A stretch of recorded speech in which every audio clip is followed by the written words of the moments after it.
Hello दोस्तों, मैं हूं आपका अपना संस्कारी सुमित। काफ़ी दिन से गायब था, मतलब करीब हफ्ता 10 दिन हो चुके थे। वो मज़ा नहीं आ पा रहा था आप लोगों को, क्योंकि मैसेजेस भी बहुत आ रहे थे और वाकई में चैनल पे भी उतनी एक्टिविटी नहीं थी जैसे पहले डेली एक वीडियो या दो वीडियो डलते थे। तो अब दिखाता हूँ एक्चुअल में बिजी कहाँ था आपको, जो अपनी वैगन आ रहा है उसके मीटर पे। तो ये देखो गाड़ी चमक रही है पूरी बढ़िया करके ये, और रीज़न उसका यही है कि गाड़ी हुई है सर्विस। और सर्विस पहले नहीं है, सर्विस हुई है दूसरी। आज डेट मैं दिखा देता हूँ आपको, 16 तारीख है आज। और गाड़ी मैंने ली थी ये लास्ट मंथ की 19th को नहीं चली थी, क्योंकि केवल डिलीवरी लेकर आ चुका था मैं। और उसके बाद ये कल तक ही, आज केवल वीडियो बना रहा हूँ मैं सीधा। तो मतलब करीब करीब 25-26 दिन में गाड़ी चल चुकी है 5147। अब आप देख रहे हो करीब एक हफ्ते में ये गाड़ी 2000 किलोमीटर का करीब चली है। और रीज़न उसका ये था, मैंने एक स्टेटस डाला था, स्टोरी डाली थी जिसमें मैं बता रहा था कि कानपुर जाना हो रहा है, तो बस वहीं के चक्कर लगे हैं और रिज़ल्ट आपके सामने है। तो इतनी चला ली है इतने कम टाइम में, तो काफ़ी चीज़ें ऐसी हैं, लोग पूछ रहे थे भाई कमियां बताओ, इतने टाइम में इतनी जल्दी चलाई है इतनी सारी। तो इसकी जो कमियां हैं वो मैं बता सकता हूँ अच्छे से। पॉजिटिव पॉइंट बहुत मिल जाएंगे आपको पूरे नेट पे, मतलब इतनी फेमस गाड़ी है, इतने लोगों के पास है, अच्छाइयाँ ही अच्छाइयाँ हैं कि एवरेज अच्छा है, स्पेस अच्छा है, कीमत अच्छी है। अब जो नहीं रही अच्छी कीमत, ठीक है, वो सारी चीज़ें उसमें हैं। लेकिन मैं इसमें कमियां दिखाने वाला हूँ कि क्या क्या चीज़ें इसमें जो निगेटिव पॉइंट हैं इसके, हम कह सकते हैं। तो स्टार्ट मैं अंदर से करता हूँ। कुछ ऐसे डिज़ाइन इसमें फ्लॉज हैं जो भाई मुझे समझ नहीं आए बिल्कुल भी। सबसे पहली चीज़, ये वाला जो हमारा एसी वेंट है ना, ये इसकी तो कहानी मुझे बिल्कुल भी समझ नहीं आई, ये किस हिसाब से बनाया है। आप ये देखो, मैं बिल्कुल फेस के आगे अपना कर रखा है इस समय, जो मोबाइल है मतलब ये मेरा फेस है ये समझो। और अब देखो कहाँ हवा लग रही है, सीधा सीधा मेरे हाथ पे, क्योंकि पोजीशन यही होती है ना, स्टेयरिंग पकड़ने की पोजीशन जो है वो यही बताई जाती है, ऐसे पकड़ा जाएगा। तो आप देखो भाई क्या हिसाब है, ये समझ नहीं आया मुझे। एक बार गाड़ी स्टार्ट कर लेता हूँ। सिर्फ और सिर्फ हाथ पे हवा लगती है और सारी की सारी ढक जाती है। जबकि ये वाला जो है ये ड्राइवर को, नहीं तो ये इस तरह से होना चाहिए कि अगर गर्म गाड़ी है, रियर में कोई पैसेंजर बैठ रहा है तो ये उसकी तरफ कर दे और वहाँ हवा जाए। ये ऐसा नहीं करता। अगर मैंने ये बिल्कुल पूरा इधर कर लिया है और अब भी मेरे हाथ पे हवा है, इसे मैं पूरा इधर कर दूँ, ये अभी भी मेरे हाथ पे यहाँ मुझे हवा फील हो रही है। तो ये किस हिसाब से बनाया है ये भाई मारुति वाले जानते हैं। और बहुत लोग कह रहे थे एसी अच्छा नहीं है, एसी बहुत अच्छा है, जिसकी वजह से ये मुसीबत हो जाती है कि हमें सर्दियों वाला भाई दस्ताना पहनना पड़ेगा इस हाथ में। जमने लगता है, लिटरली एक नंबर पे है। और यहाँ पर 2 मिनट 3 मिनट ऐसे रखेंगे तो हमें पोजीशन चेंज करनी पड़ेगी, ऐसे ऐसे। सबसे पहला डिज़ाइन फ्लॉ ये है। उसके अलावा बहुत बड़ी कमी मैं कहूँगा, एक बहुत बड़ी कमी जिसके लिए काफ़ी लोग शायद एसी की कूलिंग को भी जिम्मेदार ठहराएंगे, तो वो है भाई इसमें इस जगह आप हाथ लगाना, ऐसे फिराना। जिनके पास भी ये वैगनार है वो, यहाँ पर धूप पड़ रही है बहुत देर से, ये इतना गर्म नहीं है। ये देखो हाथ रखे हुए हूँ और डायरेक्ट सनलाइट है, पूरी दोपहर हो रही है, देखो 12:30 बज रहे हैं, कोई ज़्यादा यहाँ पर गर्मी नहीं है।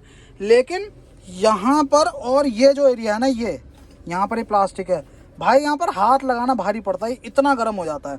इसको ऐसे ऐसे फिराएंगे, पीछे ठंडा है फिर, और ये आगे आते आते यहाँ पर इतना गर्म है ये, इसके बीच में और यहाँ पर जो गैप है लिटरली बहुत गर्म है। और इसको हम ऐसे ऐसे ले जाएं, फिर आगे ठंडा और यहाँ आते आते फिर गर्म। तो यहाँ पर किस लिए ये हीट ले रहा है, ये चीज़ मुझे समझ नहीं आ रही। अंदर हो सकता है इसके इंसुलेशन ना हो, जो ये मैटिंग होती है इंसुलेशन, वो अंदर ना हो, अंदर एक्सपोज्ड मेटल हो, जो कि हीट हो रहा है गाड़ी की गर्मी से, इंजन की गर्मी से, और इसीलिए ऐसे काम हो रहे हैं। जिसकी वजह से अंदर भाई कैबिन में अगर हीट आएगी किसी भी पैनल से, तो ऑब्वियस सी बात है एफिशिएंसी कम हो जाएगी एसी की। और यहाँ पर आप कोई भी दूसरी बॉटल रखते हो ना पानी की, तो भाई उसका काम ख़राब हो जाना है। किसी भी तरह का कोई जूस रखोगे, दूध की बोतल रखोगे, या पानी की भी जो प्लास्टिक वाली होती है वो रखोगे, वो बहुत गर्म हो जाएगी। ये नीचे से तली जो है इसकी बहुत गर्म है, इसीलिए मैंने ये रखा है थर्मोफ्लास्क। इसको रखते हैं कितना भी गर्म हो जाए नीचे से, ये अंदर ठंडा ही रहता है, ये इसीलिए लिया है। तो ये चीज़ है इसमें, यहाँ पर बहुत हीट आती है। दूसरा इसका डिज़ाइन फ्लॉ है, जो हमारा फ्यूल कैप उधर होता है, उसे खोलने के लिए ये हमारा यहाँ पर लीवर। अब एक सबसे बड़ी चीज़ है, मैं अपनी जैसे हाइट वालों की बात कर रहा हूँ, मेरी 5'5" है, ठीक। पोजीशन सीटिंग की इतनी ऊंची है, हम काफ़ी हाइट पे बैठते हैं, अच्छा लगता है बैठने में। लेकिन इसको यहाँ देने की क्या ज़रूरत थी, ये सालों से देते आ रहे हैं भाई। बोनट को हम बार बार नहीं खोलते, बोनट बहुत इजी एक्सेस वाली पोजीशन में है कि ऐसे हाथ डालो और खुल जाएगा। यहाँ पर बैठे बैठे भाई हम कम हाइट वालों के लिए बहुत मुसीबत हो जाती है, यहाँ हाथ ही नहीं पहुँचता। स्टेयरिंग आप देखिए, यहाँ पर मैं बैठा हूँ और यहाँ से ऐसे झुकूंगा तो स्टेयरिंग में मुँह लगता है और हाथ यहाँ तक पहुँच नहीं पाता। लंबी हाइट वालों को दिक्कत नहीं होगी ज़्यादा, लेकिन जो कम हाइट है, कम मतलब मैं 5'5" बता रहा हूँ ना भाई, हमारे लिए क्या, ये सबसे बड़ा डिज़ाइन फ्लॉ लगा। हर 150 या 200 किलोमीटर मैक्सिमम हाईवे पे जा रहे हैं तो 200-210 किलोमीटर पे हमें सीएनजी डलवानी है। तो बार बार अगर लंबा रूट मार रहे हैं ना, तो करीब 500-600 किलोमीटर का एक दिन का रूट मार रहे हैं, तो 3 बार 4 बार ये खोलना पड़ जाएगा यहाँ से, और ये आफत है। ये दूसरा मुझे डिज़ाइन फ्लॉ लगा। कहीं ना कहीं इलेक्ट्रॉनिक वे में दे देते बटन वाला, अगर उसमें पैसे बचाने थे तो भाई यहाँ लीवर दे देते तो वो ज़्यादा सही रहता। लेकिन उन्होंने अपनी उसी कन्वेंशनल वे को पकड़ा, यहाँ पर जैसे पहले देते थे बोनट वाला वही, और यहाँ पर ये वाला दे दिया, तो ये चीज़ भी अच्छी नहीं लगी। अगला जो निगेटिव है भाई, कॉस्ट कटिंग। कॉस्ट कटिंग मतलब अब मैं इसीलिए ज़्यादा पॉइंट आउट करूँगा कि एट लीस्ट जो सीएनजी वाला मॉडल है ये हमें पड़ रहा है 690 का ऑन रोड, मुझे पड़ा है उत्तराखंड में। इसमें तो कुछ ऐसी चीज़ें दे देते हैं जो दूसरे LXi से कुछ छुटपुट चीज़ें जो हमें अच्छी लगती कि हाँ हम भाई इतना पैसा दे रहे हैं, 7 लाख रुपए की कोई गाड़ी पड़ रही है। अब उसके हिसाब से आप देखो, जो IRVM है, ये IRVM ये तक यहाँ पर हमें डे एंड नाइट नहीं मिलता। अब मैं तो 7 लाख की ही गिनूंगा इस गाड़ी को, क्योंकि पैसे दे रहा हूँ मैं, ये देना चाहिए था। चलो ये कोई बात नहीं, कॉस्ट कटिंग इतनी ज़्यादा है इसमें। अब ये मत कहना कि भाई निगेटिव शुरू हो गए, ये है जो चीज़ रियलिटी है। 5000 किलोमीटर चलाने के बाद, मतलब काफ़ी सारा समय मैं इसी में बिताया है गाड़ी में, इतनी जल्दी जो चली है। आप ये देखो कॉस्ट कटिंग, यहाँ पर पहले पूरी प्लास्टिक आती थी, ये पूरा कवर होता था, अब मेटल है सीधा, और अब कहीं प्लास्टिक नहीं है। पहले यहाँ पर जो ये प्लास्टिक ऊपर लग रही है, ऐसी प्लास्टिक नीचे होती थी इन साइड्स में। अब ये जैसे सिडान में देते हैं ना, कॉम्पैक्ट सिडान या सिडान में पीछे इस टाइप का, और ये देखो पहले यहाँ भी प्लास्टिक होती थी ये, अब यहाँ पर भी यही मटेरियल है। तो कॉस्ट कटिंग बहुत ज़्यादा हो गई है। प्राइसिंग पहले वैल्यू फॉर मनी होती थी। मेरे नेबर हैं, उन्होंने गाड़ी ली थी ये करीब जनवरी में, तो 6-7 महीने पहले ही ये गाड़ी 5 लाख उन्हें 98,000 रुपये की पड़ी थी। तो आप इससे अंदाज़ा लगाओ, मैंने 690 की ली है, करीब 90,000 रुपये इस पर बढ़ चुके हैं इतनी जल्दी। उस समय के हिसाब से ये चीज़ें नहीं गिनते कि चलो यार पैसे ठीक ठाक दे रहे हो, लेकिन अब जो है, अब जब इतने सारे पैसे दिए जा रहे हैं इसमें, तो भाई ये कमियां ज़रूर गिननी पड़ेंगी। ये मिरर मैंने चेंज कराए हैं, मिरर इतने घटिया, ये अगला नेगेटिव पॉइंट है, इतना घटिया कि बाहर से इतना टाइट है। वो पहले वाले जो मारुति 800 या अब भी ऑल्टो 800 में दे रहे हैं, उन्हें हम पतले होते हैं, वो उन्हें हम ऐसे पकड़ के ऐसे ऐसे कर सकते हैं, लेकिन जो इसमें लगे आए थे वो इतने मोटे मोटे थे कि वो एक हाथ से हिलते ही नहीं थे, उन्हें दोनों हाथ से पकड़ना पड़ता था। इधर वाला तो चलो आप शीशा खोल के कर लो, बारिश पड़ रही है फिर भी आप हाथ भिगा के शीशा खोल के कर लोगे, लेकिन उस वाले शीशे का क्या, गाड़ी की चौड़ाई अच्छी खासी है। मेरा हाथ आप खुद देखो कहाँ तक पहुँचता है, यहाँ तक, ये मैं ड्राइवर सीट पे हूँ यहाँ तक। अब मुझे अगर देखने के लिए अपने डायरेक्शन में उसे सही करना है, मैं तो कर ही नहीं सकता, कितना भी झुक जाऊँ आगे मैं कर ही नहीं पाऊँगा। देखो गियर ये रहा, अब मैं बिल्कुल झुक चुका हूँ, देखो मैं टकरा रहा हूँ पेट मेरा, और ये देखो हाथ नहीं है अब भी वहाँ तक। तो ये चीज़ समझी नहीं क्या हुआ। ये तो ऐसा वो था कि इसे प्रैक्टिकल करके भी देख सकते थे, लेकिन नहीं भाई, इंटरनली एडजस्टेबल दे देते यहाँ से हम, ये ऑप्शन दे देते, इसमें तो ज़्यादा खर्चा भी नहीं आता, लेकिन नहीं, उन्होंने इस टाइप का दिया। अब ये लगवाने पड़े हैं मुझे, 5,000 रुपये का ये पड़े। अभी तो इसका स्विच वगैरह लगना है, वो स्विच गाड़ी में पड़ा हुआ है, तो करीब 5,500-6 हज़ार रुपये का पूरा खर्चा बैठ जाएगा, फिटिंग विटिंग सब समेत। ये चीज़ बहुत गंदी नेगेटिव। ये मैंने करवाया था डे एंड नाइट वाला, मैं अभी बताया था आपको, तो ये मैंने लगवाया था VXI का, ये 550 रुपये का, 510 रुपये का पड़ा था ये नेगेटिव हुआ। और मैं एक डेडिकेटेड वीडियो बना चुका हूँ जिसमें मैंने रेस्पॉन्स बताया था, स्टीयरिंग का फीडबैक कैसा है। तो स्टीयरिंग का फीडबैक की डेडिकेटेड वीडियो है, इसमें मैं केवल पॉइंट बता दे रहा हूँ कि स्टीयरिंग का फीडबैक बहुत घटिया है, बिल्कुल भी अच्छा नहीं है। स्टीयरिंग रीसेंटर नहीं होता। चलो थोड़ा सा ज़्यादा नहीं खींचूंगा मैं, ये देखो गाड़ी चल दी आगे, कहीं को भी करूँगा स्टीयरिंग ऐसा का ऐसे ही रहेगा, ये कोई इसमें मूवमेंट नहीं रहती। तो ये स्टीयरिंग के फीडबैक की कहानी है। एक ये निगेटिव हो गया। अगला निगेटिव भाई, स्टीयरिंग फिक्स है, 7 लाख रुपए की गाड़ी पड़ेगी और स्टीयरिंग बिल्कुल फिक्स, ऊपर नीचे कुछ नहीं हिल सकता ये आप, और ना सीट हो सकती है। तो जैसी पोजीशन है आपको वैसे ही करना पड़ेगा। हाइट कम है या ज़्यादा है तो वो आपको खुद मैनेज करना पड़ेगा। अंदर जो स्पेस है मतलब हेडरूम वगैरह टॉल बाय डिज़ाइन है, तो हेडरूम वगैरह बहुत ज़बरदस्त है गाड़ी में। बॉक्सी डिज़ाइन है इसीलिए शोल्डर रूम बहुत है। तो आपको गाड़ी में ये लगेगा कि भाई हम छोटे छोटे से हैं, क्योंकि ऊपर बहुत जगह बच जाएगी सिर के यहाँ पर, और शोल्डर के यहाँ पर बहुत जगह बच जाएगी साइडों में। तो ऐसा लगेगा बहुत छोटे से हैं हम, हाइट पे काफ़ी बैठे हुए फील होगा, क्योंकि हम एडजस्ट नहीं कर सकते ना हाइट को, जो सीट है उसकी हाइट को, ना स्टीयरिंग को। क्योंकि स्टीयरिंग ऊपर उठा हुआ लगेगा तब आपको लगेगा हम बहुत नीचे दबे हुए हैं। हम अगर छोटे हाइट के बंदे हैं तो सीट को उठा के स्टीयरिंग को नीचे करके हम थोड़ा सा कमांड वाली फील ले सकते हैं, लेकिन इसमें वो भी नहीं होती। अगली चीज़ देखो आप, जो यहाँ पर ये सिंगल स्टॉक दिया है आगे इन्फॉर्मेशन चेंज करने के लिए, ठीक है, अच्छी बात है।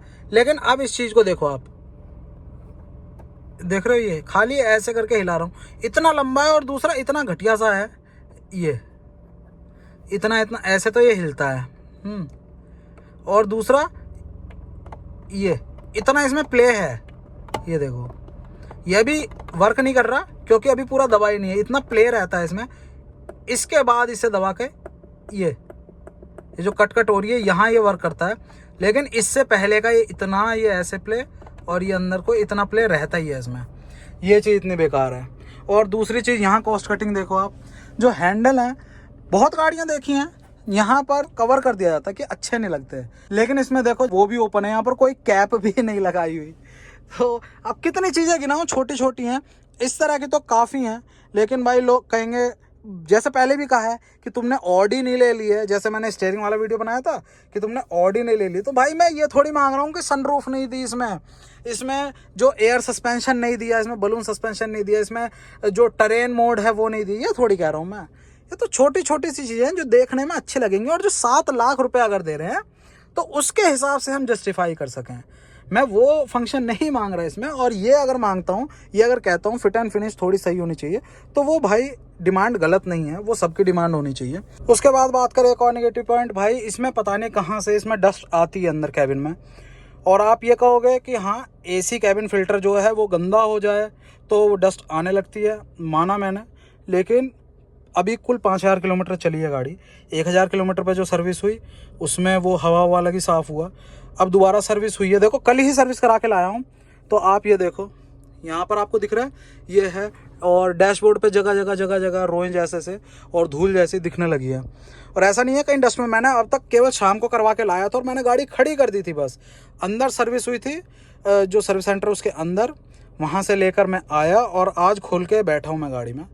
खोली नहीं लेकिन इसमें डस्ट जैसी दिखने लगी है, और यही चीज़ पहले भी मैं कई बार नोटिस कर चुका हूँ। इस 5000 किलोमीटर में साफ वाफ करो तो इसमें डस्ट जैसी दिखने लगती है, तो ये चीज़ इसमें है, इसमें आती है डस्ट। उसके अलावा आ जाती है और चीज़ जैसे बिल्ड क्वालिटी इसकी, तो बिल्ड क्वालिटी हाँ वो जो शीट मेटल की क्वालिटी है वो उतनी अच्छी नहीं है, लेकिन 2 स्टार है। मेन चीज़ वो देखी जाती है। आप एक्सीडेंट देखकर, मैं हमेशा से कहता हूँ कि अलमा ठुकी पड़ी है गाड़ी और उसको देख कर कहो बिल्ड क्वालिटी कैसी है, तो वो चीज़ कभी नहीं होनी चाहिए। मेन चीज़ है एजेंसी बनी हुई है, वो रिज़ल्ट आपको देती है कि कितने स्टार है एक्सीडेंट के केस में, तो आप उसे रेफरेंस मानो, नहीं मानना तो किसी चीज़ को मत मानो। तो उस हिसाब से ये 2 स्टार है जो आपकी ग्रैंड i10 नियोस है, और उसके अलावा ऑरा वो भी आपकी आती है 2 स्टार। तो मतलब उस लीग की है, अगर उसे सेफ़ नहीं मानते तो आप इसे भी सेफ़ मत मानिए, और अगर उन्हें आप कहते हैं कि हाँ वो गाड़ी ठीक है तो भाई इसे भी ठीक मानो फिर। तो इस हिसाब से सेफ्टी पॉइंट ऑफ व्यू में ये गाड़ी है। चलो अच्छी पॉइंट ये इसमें जोड़ देता हूँ 2-4 कि जो माइलेज है, माइलेज मुझे ओवरऑल मैंने 1-1 kg का, जितनी बार मैंने इसको रिफ्यूल करवाया, जितनी बार CNG डलवाई, तो उतनी बार का मैंने इसमें चेक किया, तो अब तक 0 से लेकर और 5100 तक जो गाड़ी ने CNG डलवाई है उसके हिसाब से जो माइलेज मेरे को दिया है वो दिया है 33 का ओवरऑल अब तक। कई ट्रिप ऐसी गई हैं जिसमें 37 दिया, और कुछ ट्रिप ऐसी थी, ट्रिप मतलब वही लोकल छोकल का, उसमें मुझे 27-26 दिया, जहाँ पर इसी तरह से गाड़ी खड़ी रही। जैसे अब आप देख रहे हो, जब से वीडियो बना रहा हूँ गाड़ी खड़ी है, तो इस तरह से वो भी सब कुछ काउंट हुआ है इसमें। और 300 किलोमीटर के करीब जब हाईवे पे गया हूँ तो कुछ पंप्स पे गैस नहीं मिली, तो 340-350 किलोमीटर करीब ये गाड़ी चली है पेट्रोल पर इस पूरे में। तो इस तरह का पूरा गाड़ी का रिव्यू है। अब तक मैं कहूँ जितनी चली है, स्पेस तो मज़ेदार है ही है, स्पेस की कोई कमी नहीं है। कोई भी आपसे कहे माइलेज, स्पेस और बाकी छुटपुट जो दिक्कतें आती हैं ना बाकी गाड़ी में, कि ये इलेक्ट्रॉनिक प्रॉब्लम है, ये इशू है, जैसे मैं भी रेनो की रख चुका हूँ और कई ग्रुप्स में मैं इंक्लूडेड हूँ, चाहे वो 50 लाख की गाड़ी हो, फॉर्च्यूनर्स भी हों, चाहे MG हो, चाहे टाटा हो, तो उनमें भी ग्रुप में मैं ऐड हूँ। तो वहाँ पर मैं देखता रहता हूँ, सुबह से शाम तक यही डिस्कशन होता है, किसी की गाड़ी में कुछ, किसी की गाड़ी में कुछ। मैं वैगनार के भी ग्रुप में हूँ, 3 ग्रुप हैं जिसमें मैं ऐड हूँ। उन ग्रुप्स में ये चीज़ें नहीं होती कि भाई ये कमी है, ये खामी है। हाँ, जो कमियां होती हैं वो पीरियोडिक मेंटेनेंस जो होती है उसके अकॉर्डिंग होती हैं और वो चेंज हो जाती हैं। ऐसा नहीं है नई गाड़ी में कुछ कमियां हैं, तो ये चीज़ भी अच्छी है और इस चीज़ के लिए तो है। बाकी इंजन रिफाइंड पहले से ज़्यादा हो चुका है, किसी तरह का इशू नहीं है इंजन की रिफाइनमेंट में। अंदर जो पहले आवाज़ आती थी पहले वाली वैगनार में कैबिन में, वो नहीं आती। तो इस तरह की है, सारी कमियां मैंने आपको गिनाई दी। अब भाई अच्छाइयों पे आऊँगा तो फिर वही चीज़ सीरीज शुरू हो जाएगी फिर से। तो ये था इस वीडियो में, मैं चाह रहा था जो निगेटिव पॉइंट हैं उनको कवर कर दूँ। अच्छाइयाँ सब करते हैं, जो बुराई है अगर मेरी चीज़ है मैं करूँगा। XUV का वीडियो बनाया था, कह रहे थे पहले खरीद तो ले। भाई सब गाड़ियाँ नहीं खरीदते, है ना। मैं जा रहा हूँ, चीज़ बुरी दिख रही है तो ठीक है, ये तो फिर भी मैं खरीदी और रखी, और उसके बाद जो चीज़ें बुरी लगी है वो मैंने आपके साथ शेयर की। अगर आपको वीडियो अच्छा लगा तो प्लीज़ लाइक करना, वीडियो को शेयर करना अपने दोस्तों के साथ, सब्सक्राइब कर लेना संस्कारी सुमित चैनल को। जय हिंद।